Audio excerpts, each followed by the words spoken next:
Alba, frika që kthehet në dhunë, një portret i gjatë psikologjik nga Big Brother Kosova. Një, Alba nuk është vetëm ajo që shohim, në Big Brother Kosova, publiku sheh sjellje. Sheh reagime. Sheh shpërthime. Por rrallë sheh arsyet e brendshme që i shtyn njerëzit drejt atyre sjelljeve. Alba është një nga ato figura që, nëse shihet vetëm në sipërfaqe, etiketohet shpejt, xheloze, agresive, kontrolluese. Por nëse futesh më thellë, Alba është një person që ka frikë. Dhe frika e saj nuk ka lindur këtu, 2. Trauma e parë, kur humbja ndodhi një herë para Big Brother Kosova, Alba ka qenë pjesë e një tjetër reality show. Aty ajo përjetoi një nga plagët më të forta emocionale të saj, një lidhje. Një afërsi, një raport që ajo e konsideronte të veçantë, i u mor nga një banore tjetër, nuk ishte thjesht humbje romantike. Ishte humbje e vëmendjes, humbje e pozicionit, humbje e sigurisë, humbje e identitetit emocional dhe më e rëndësishmja, ajo mbeti pa mbyllje. Pas qarim. Pa drejtësi emocionale. Ajo mbeti thatë, siç e përshkruan edhe vetë ndjenja e saj e brendshme. 3. Kur një plag nuk shërohet, ajo rikthehet, njeriu nuk harron atë që e ka lënduar thellë. Ai vetëm e shtyn mënjan. Dhe kur shfaqet një situatë e ngjashme, trupi dhe mendja reagojnë si herën e parë. Në Big Brother Kosova, Alba sheh një tjetër vajzë, Bia. Një tjetër afërsi, një tjetër figurë mashkullore, Limi, një tjetër rrezik për të zëvendësuar. Këtu nuk është më Alba e tanishme që reagon. Është Alba e së kaluarës, ajo që humbi një herë dhe nuk e përballoi dot. 4. Limi, njeri apo simbol për publikun, Limi është një banor. Për Albën, Limi është simbol, ai përfaqëson vlerësimin, zgjedhjen, faktin që këtë herë nuk do mbetem mënjan, prandaj frika e saj nuk është reale ndaj Bias si person, por ndaj skenarit që mendja e saj po ndërton, do më ndodh sërish. Do më marrin atë që është i imi. Do mbetem përsëri jashtë. 5. Pse Alba e sheh Bian si kërcënim? Bia, pa dashur, aktivizon plagën e Albës. Jo për shkak të asaj që bën realisht, por për shkak të asaj që përfaqëson qetësi, siguri në vete, mungesë frike, natyrshmëri në afrimin me Limin. Për një person të pasigurt emocionalisht, kjo duket si provokim. Alba nuk e përjeton Bian si të barabartë, por si rrezik ekzistencial emocional. 6. Krevati, territori i fundit. Krevati është pika ku Alba humb kontrollin. Pse? Sepse krevati është hapësirë intime, vend i afërsisë, simbol i lidhjes. Kur Alba e sheh Bian në krevat pranë Limit, ajo nuk po sheh dy njerëz që flenë. Ajo po sheh përsëritjen e humbjes së saj më të madhe. Në atë moment, mendja e saj nuk funksionon me logjik, por me instinkt. 7. Dhuna si gjuhë e frikës. Nxjerrja e Bias nga krevati me dhunë nuk është akt force.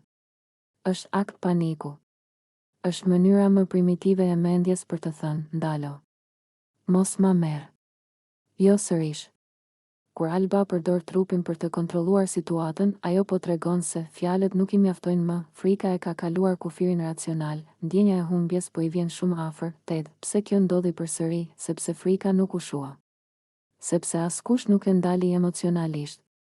Sepse askush nuk e ndihmoi Albën të kuptoj se e shkuara nuk është e tashmja, çdo përsëritje e situatës. E rrit ankthin, e forcon nevojën për kontroll, e bën reagimin më të ashpër, prandaj sjellja u përsërit edhe sonte. 9. Alba si njeri, jo si etiket. Është e lehtë të gjykosh Albën. Është e vështirë ta kuptosh. Por e vërteta është se Alba nuk është e sigurt në vlerën e saj emocionale, ka frikë të mbetet sërish ajo që nuk u zgjodh, po lufton me një version të vetes që nuk e pranoi humbjen. 10. Përfundim, një betejë që nuk është për Limin. Në fund, kjo histori nuk është për Limin. Është për Albën. Për frikën e saj. Për plagën e saj. Për mënyrën se si një përvojë e kaluar, e pashëruar, mund të shkatërrojë sjelljen në të tashmen. Derisa Alba të përballet me atë humbje të vjetër, çdo vajzë tjetër do të jetë kërcënim. Çdo afërsi do të duket tradhti. Çdo krevat do të bëhet fush betejë. Zarfi i zi dhe krevati. Kur xhelozia kthehet në kontroll, në shtëpinë e Big Brother Kosova, zarfi i zi nuk është thjesht një element loje. Ai është një katalizator. Një objekt që zbërthen tensionet e fshehura, nxjerr në pa frikërat, xhelozit dhe nevojën për kontroll. Kur zarfi i zi mbërrin, askush nuk mbetet i paprekur emocionalisht. por atë mbrëmje, ndikimi i tij ishte veçanërisht i fortë mbi marrëdhënien e ndërlikuar mes Albës dhe Bias dhe mbi figurën qendrore që i lidhte të dyja, limin, atmosfera para shpërthimit që në orët e para të mbrëmjes shtëpia ndiej ndryshe. Nuk kishte zhurmën e zakonshme, as bisedat e lehta. Çdo shikim ishte i ngarkuar. Çdo lëvizje vëzhgohej. Alba ishte nervoze, e tendosur, shpesh duke kontrolluar hapësirat përreth.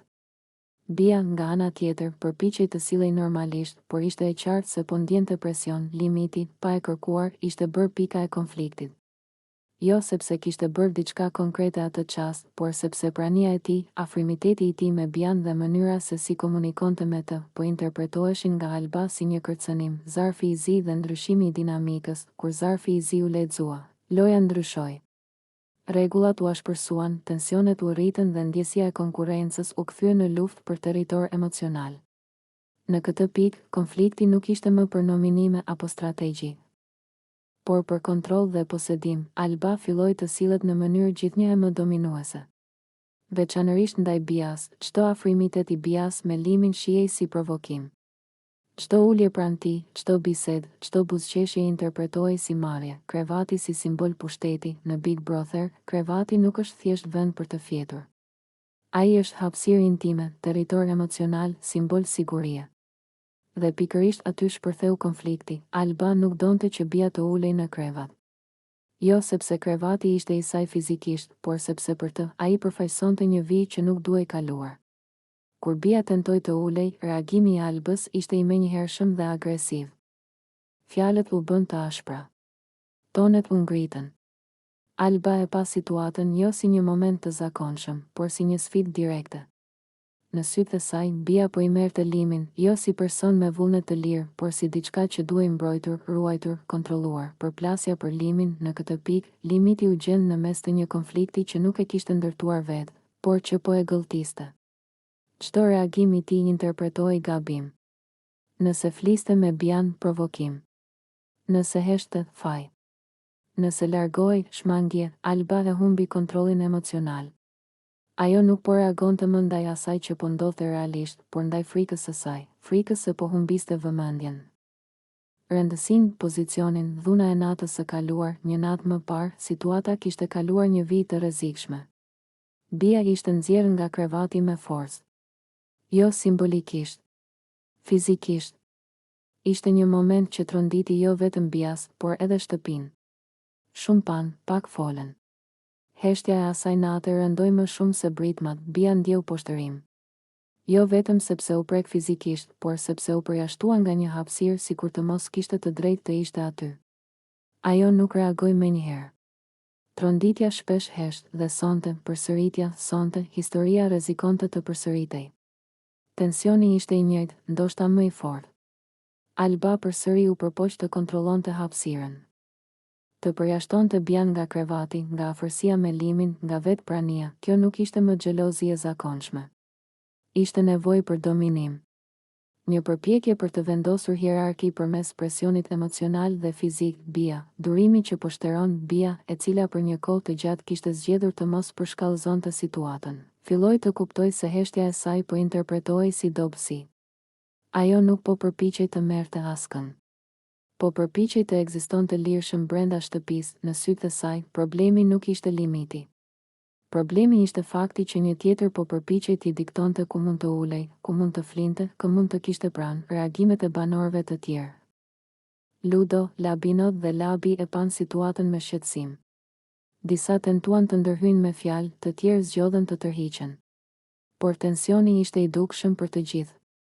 Shtëpia nuk ishte më vend loje, por arenë emocionesh të pakontrolluara. Analiza psikologjike e konfliktit. Ky konflikt nuk ka të bëjë vetëm me një burr, një krevat apo një zarf. Ka të bëjë me frikën e humbjes, pasigurinë personale, nevojën për kontroll, mungesën e kufive emocional. Kur këto bashkohen, lind dhuna, fillimisht verbale, pastaj fizike. Përfundim, një vijë që nuk duhet kaluar. Big Brother është lojë presioni, por asnjë lojë nuk justifikon dhunën. As fizike dhe as psikologjike. Nxjerrja e dikujt nga krevati me forcë, kontrolli i hapësirës së tij dhe tentimi për ta përjashtuar janë shenja alarmi. Historia mes Albës dhe Bias, e ndezur nga zarfi i zi dhe e përshkallëzuar nga xhelozia për limin, Është një pasqyrë e qartë se si tensionet e pasgjidhura kthehen në shpërthime të rrezikshme.